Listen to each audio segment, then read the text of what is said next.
This is Larry Hedrick for Mysteries of Superstition Mountains, where we bring the past into the present for our future viewers. Today we have another great story by Jack San Felice. This story is the story of Ed Piper and Celeste Marie Jones, called Shootout at Weaver's Needle. But the tale itself takes in a whole lot more story than Weaver's Needle and that one shootout. It didn't take long. It was a big buildup to the shootout. Well, Celeste Marie Jones, a supposed opera singer from Illinois or California, came to Arizona in 1946. She came here with a story of Jesuit riches buried in the Superstition Mountains. That's 1946 is when she comes here. Most people think that Ed Piper was here first. He got all the coverage. No, Ed Piper didn't come here till 1952. So if I do my math, depending on the month, it could be 6 or 7 years she was here and had an opportunity to meet with people and try to get something going in the mountains, in the superstitions. You see, she believed Weaver's Needle was the location of the lost Jesuit treasure. Now, just a little history. What is this lost Jesuit treasure? What was she talking about? How did we get to the Superstition Mountains?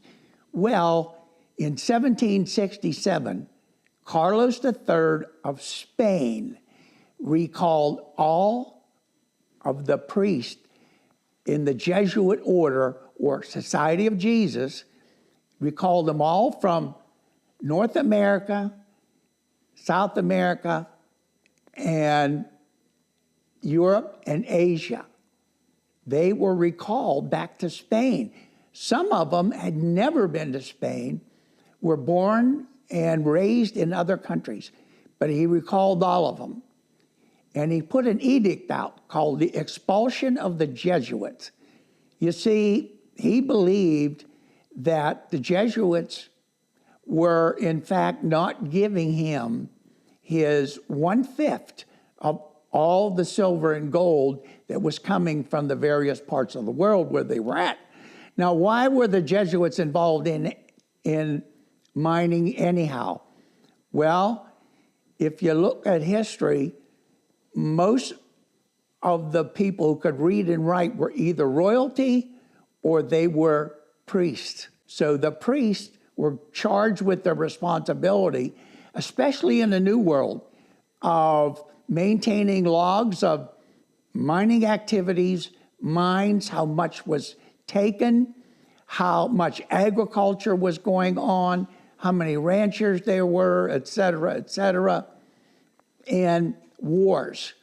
If there were wars with the Indians or wars with other people, disruptions to mining, et cetera, they wrote it. And he felt that he wasn't getting his fair share. Remember, at that time, Spanish, French, England, they all had a war for 100 years. He kept trying to replace his coffers. But here's the deal. This is why Celeste Marie Jones believed that silver and gold and jewels and church artifacts made it into the superstitions. For one, you could see Weaver's Needle for miles and miles. Two, there were spies in the king's court. He let people in the Jesuit society know when the soldiers were coming. In fact, they were rounded up by soldiers. There's a whole book on it, and a fellow by the name, a priest by the name of Juniper Serra, wrote all about the expulsion of the Jesuits. And they were supposed to be expelled for 100 years. 100 years, okay? So they're doing this roundup and of all the priests, and they were leaving things behind. Now, she believed that the church artifacts like golden crosses, jewels that were found in various parts of the world, silver, which was the coinage of the day was silver. The money was stamped and printed in, you heard the tale, pieces of 8. Well, they had coin by the size of $1, and you could knock pieces of it off, cut pieces off, 8 pieces. You could break it into 8 pieces, and that was worth so much money. So the silver money, whatever gold there was, gold crucifixes, et cetera, were supposed to be in all these churches, the mission churches throughout the world. And he believed he was not getting it. And so he sent the soldiers out to just take them and bring them out. Well, like I said, the spies got the word to the Jesuits in the New World, and they supposedly gathered up their treasures and took it north into where? Apacheria. And that's what the Superstition Mountains were called in those days. It was the land of the Apaches. So they came up into that land, buried those treasures somewhere. Because when she came here, she saw that the most prominent landmark for miles and miles and miles, you can see the Weaver's Needle. She believed that was the location. So she hired some people, she got some funding, started digging, started blasting. She used black powder and dynamite in those days. Now, she was here in 1946. Now, here comes Ed Piper. Ed Piper, many people thought was there first. No. Ed Piper probably read about this woman. After all, it was an enigma. She was a black woman, supposedly an opera singer, and no other woman had done any searching in the Superstition Mountains for gold since Julia Thomas in 1892. Almost 50 years go by. And now here's another woman. And she comes in, and she's a different color than most people. And so she's has all this excitement about her, and she generates the story of the Jesuits. And not only is the more she talks about it, I believe the more she believes it herself.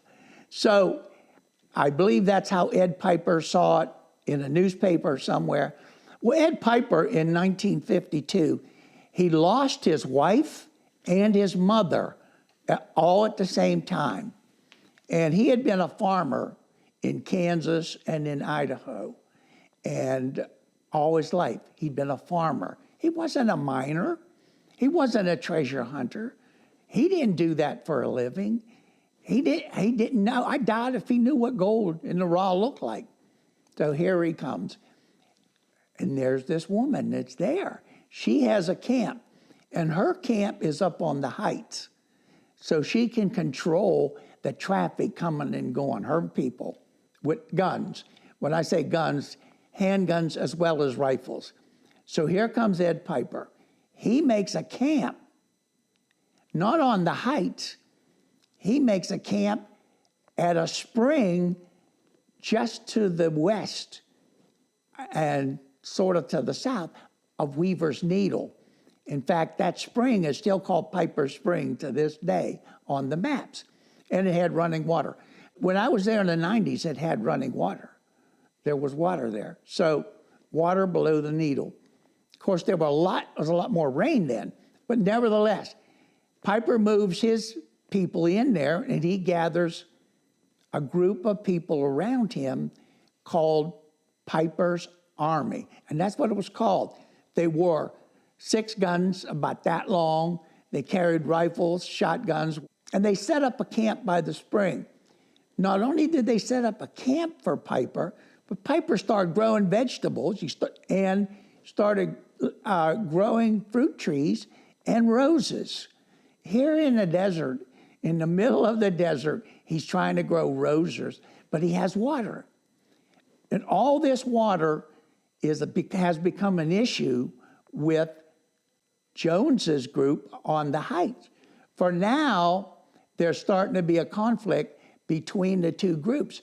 when they go down to get water for their animals or get water just to live on, otherwise you got to bring water in with you somewhere. There's a conflict, and there's hard words, harsh words between the two. Well, this kind of goes on for quite a while. Celeste Jones hires guys that are marksmen. And what she does during the day, when Piper's group is out and about their camp, she will have a marksman shoot at them, but not to hurt them, shoot close to them to spook them. And it was called dusting. Dusting Piper's army, it was what she called it. So the bullets would hit in the desert, the dust, and they'd get all excited. In matter of fact, Ed Piper hires himself a marksman. And what he does the same thing. So they are shooting uphill. So you got guys with long guns, and then you got these strange folks that are, they are clustered with either camp. Ed Piper hires this guy. This fellow called himself Jewel Holder. Well, guess what? Jewel Holder was not his name. He was to visit the Apache Sentinel all the time. He didn't have any problems with it. And many of the papers had his photograph in it. Well, guess what? Somebody saw the photograph and started getting a little question mark on their head.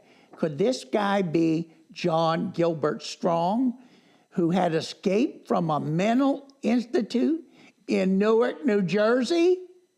Yeah, it was him.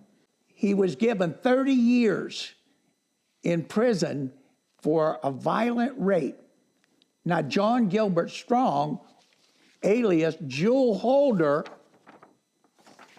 he was quite a character. He was married, had 7 kids, but yet was put in jail for rape. Well, that's the type of character that clustered around Jones and Piper. Nobody did background checks on them. They came out and said, can you shoot a gun? Yeah. Are you afraid to shoot a gun? No. Will you shoot at other people? Yeah. Well, that's what they had. So for years, this went on. I mean, years, this animosity between the two groups. It finally broke out in 1959. Celeste Marie Jones got tired of the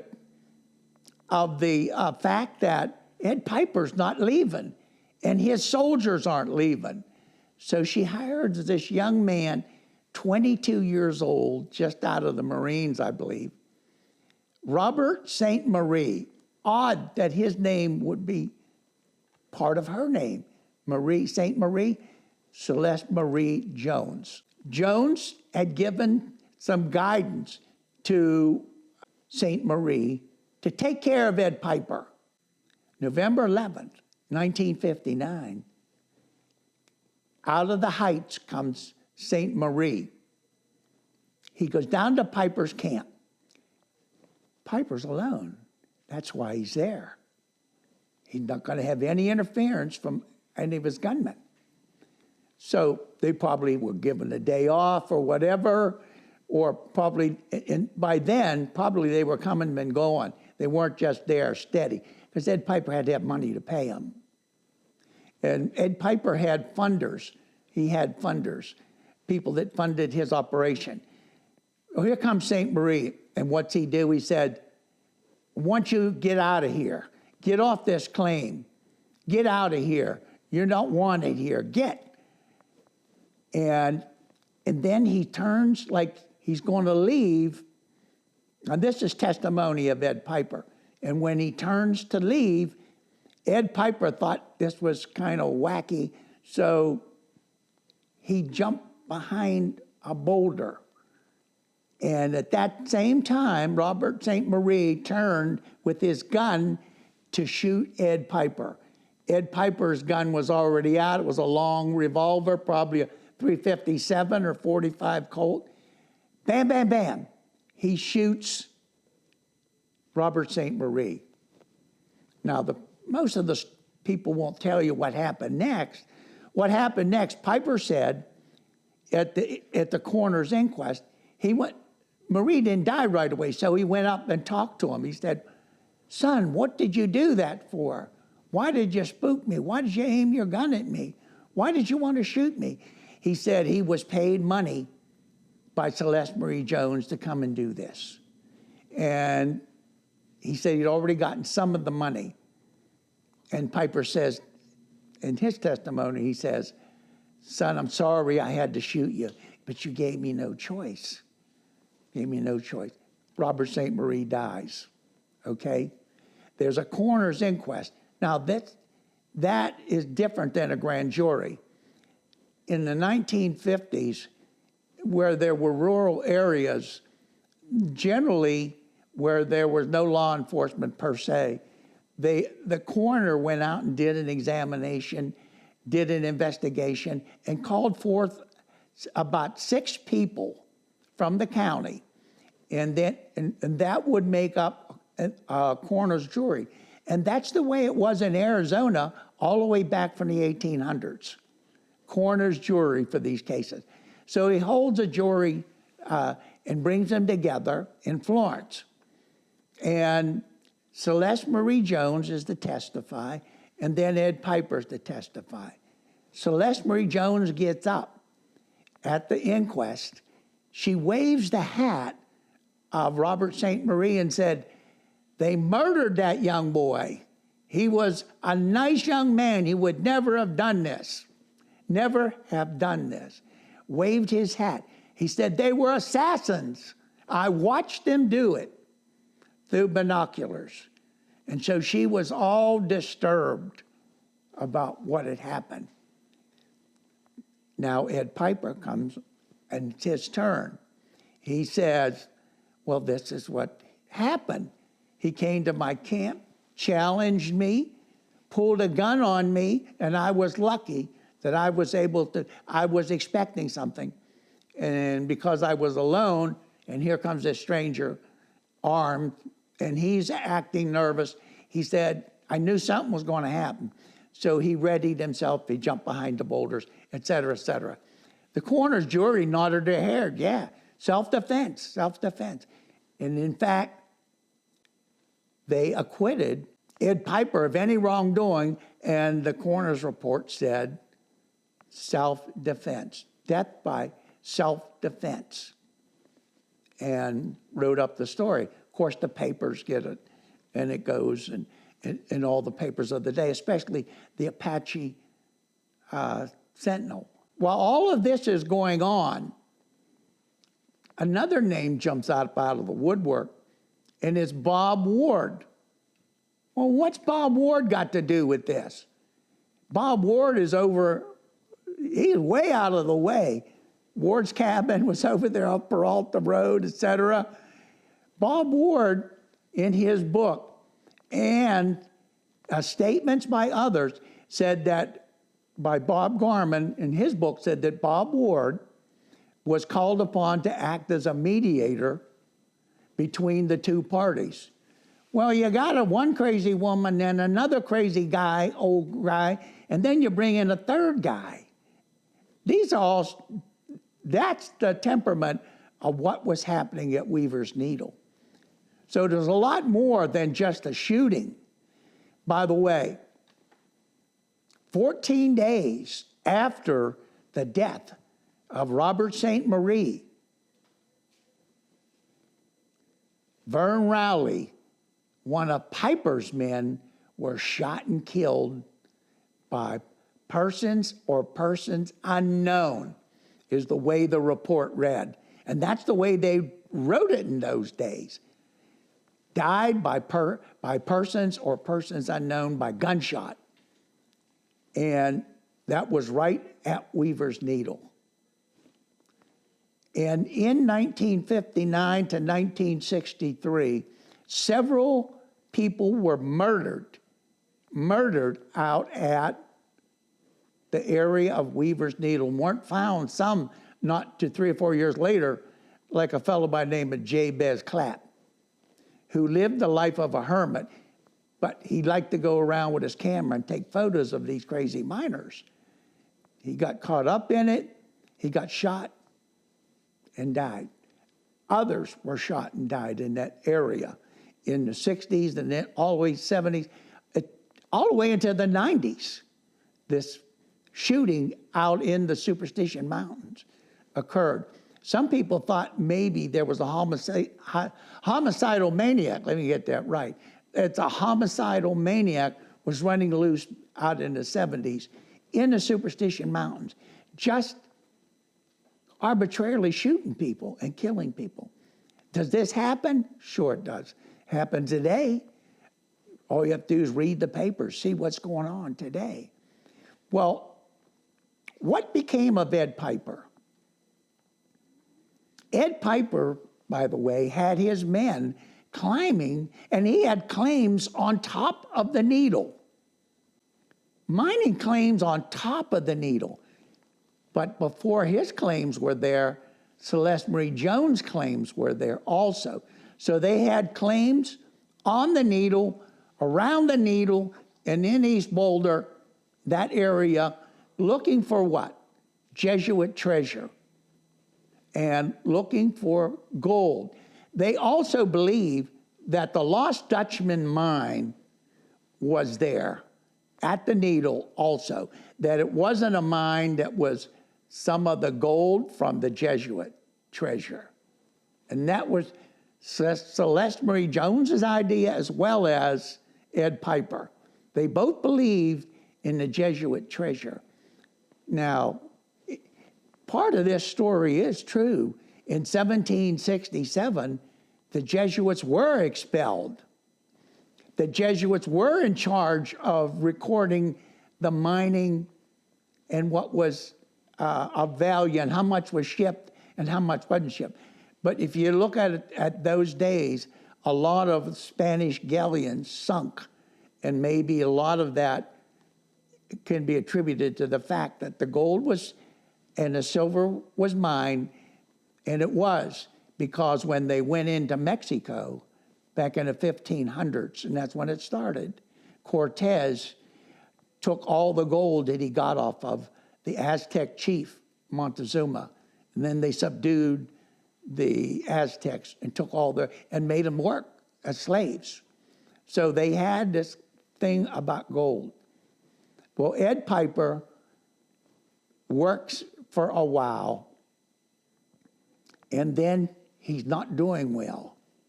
He's getting sick and sicker, and something's wrong with him. They take him into the hospital in Florence, a small hospital, and they find out that he's got cancer. Well, Ed Piper dies in August of 1962. There were 9 vehicles in his funeral ceremony, and he was taken to this old cemetery between Florence and Coolidge and buried in Pauper's Field. Now, Ed Piper was broke. He had no money. Somebody provided a new blue suit for him. He was buried in a blue suit in Pauper's Field and in the area known as Potter's, where Potter's graves were, where they buried poor people, no headstone, etc. His wish, his dying wish, was that he be buried at Weaver's Needle. But the papers report that he was laid in the grave. Doesn't mean he stayed there, didn't mean his friends, those guys that were dedicated to him, especially young Bernie Gerhardt, who was 27, who he looked on Ed Piper as a father figure. He had no father. So he may have gone back, exhumed the remains after things died down, and actually took them out there and buried them. We don't know. Nobody knows. That's one of the mysteries. Where is Ed Piper? I don't believe anybody ever dug up. They probably couldn't find out where his grave is today in Potter's Field in that old cemetery outside of Florence. Ed Piper's gone. But that doesn't mean things have died down. Well, what happened to Celeste Marie Jones? Well, look, I didn't have to kill the old man. He died on his own. All I did was wait. All I had to do was wait a year or two, and that was it. She's still searching for funds. Now, where did Celeste Marie Jones get her money from? Celeste Marie Jones supposedly had some heavyweight backers here in Arizona. Bob Corbin, the Attorney General at that time, I have a photo of him with Marie Jones, and he supposedly was one of her benefactors. That he wanted to hedge his bets, in other words. He was searching for the lost Dutchman mine. When she was out there already doing the work for him, if he gave her a little money, he'd get an interest. He'd sign off and he'd get so much. So he was hedging his bet.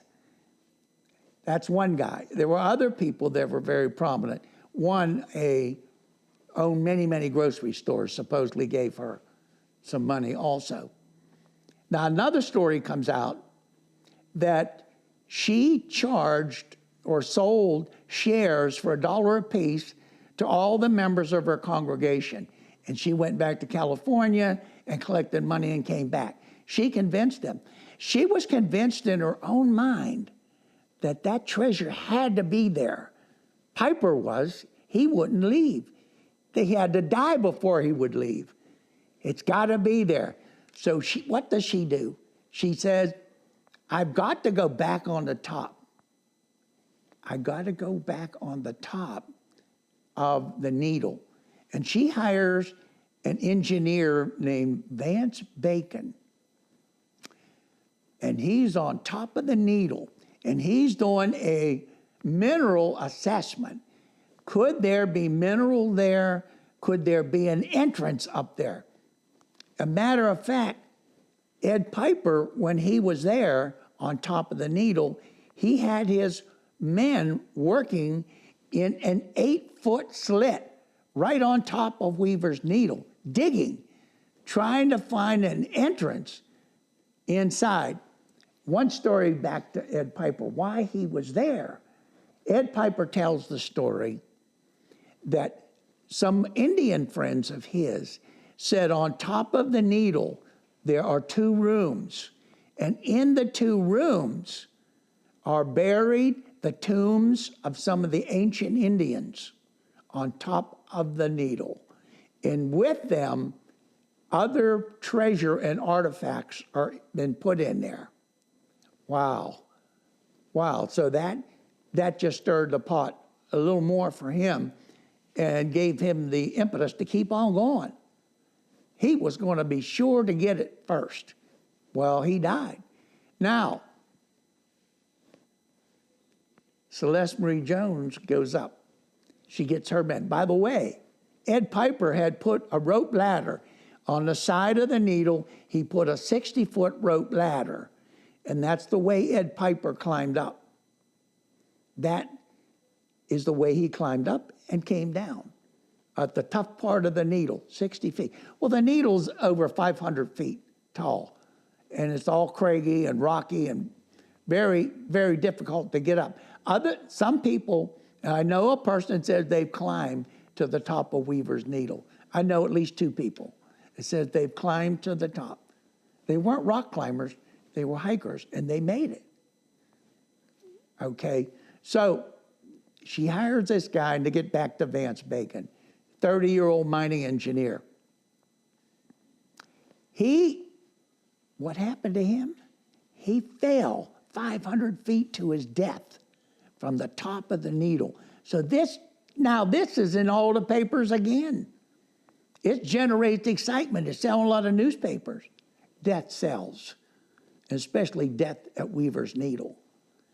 Now, his friend was there with him at the time he fell. And his friend, one of his friends said that Bacon he didn't fall accidentally. He was pushed off the needle because he was going to write a report that said no mineral are on top of the needle. It contained no minerals, no treasure, no nothing. There was no opening other than what Ed Piper had done, a slit that they were starting. Now, get back to Mr. Piper for a minute. Ed had all of these people coming and going, and they were still roaming around the countryside without jobs. You think about it. Ed dead, his money's dried up. They didn't leave, they were still here. And they became part of that group of people that drank in the bars in Apache Junction during the 50s and early 60s. And they all wore big guns, et cetera, et cetera. So they were still there. Some of them probably were hired by Celeste Marie Jones. Maybe one of them did push Bacon to his death. Now, Bacon's friend, he got stranded on the Needle. He wasn't coming down. There was no way he was coming down that rope ladder, because coming down was worse than going up. Twisted and turned, it was very dangerous. He had to be rescued by a military helicopter out of Wright Field. So they get him off. Things kind of quiet down at the Needle for a little bit, but not until all those shootings that took place and deaths surrounding the Needle in the early 60s. And there were several of them. People looking for it, and they still were looking for that treasure. And they believed that the Dutchman's gold was there. Now, what happened to Celeste Marie Jones? The Forest Service had her having 10 claims. Piper had about 10 or 11 claims. The Forest Service wanted to close the book on Jones and Piper. Piper's gone. His claims are null and void because he can't renew them. And she doesn't renew hers, but they got to serve the actual papers. They can't find her. Finally, somebody gives up where she's at. She's in the insane asylum in downtown Phoenix. She had been declared mentally incompetent by somebody. She was there. So they go to serve these papers on Celeste Marie Jones. She's not there. She had signed off on a weekend pass and left. And so the government has to find her to serve these papers. They do find her finally at a friend's house. They serve the papers, but guess what? She had got over on the government again. Because she was declared mentally incompetent, they could not hold her accountable for cleaning up all the holes she dug, all the blasting she did. What is it about Weaver's Needle that draws men like flies to honey? The lure of gold is what it was. Now, it can be said that there is an epitaph for those that came to Weaver's Needle. Some came to search and some came to die. A lot of them came to die because nobody found gold or the Jesuit treasure. And let me tell you, there's been a lot looking for it. And even today, there are diehard Jesuit searchers. And they're out there, and they're looking for that treasure of the lost Dutchman's mine, or they're looking for the treasure, the lost church treasure of the Jesuits. And that, my friends, is the mystery, one of the mysteries of the Superstition Mountains. Thank you for watching this episode of Mysteries of the Superstition Mountains.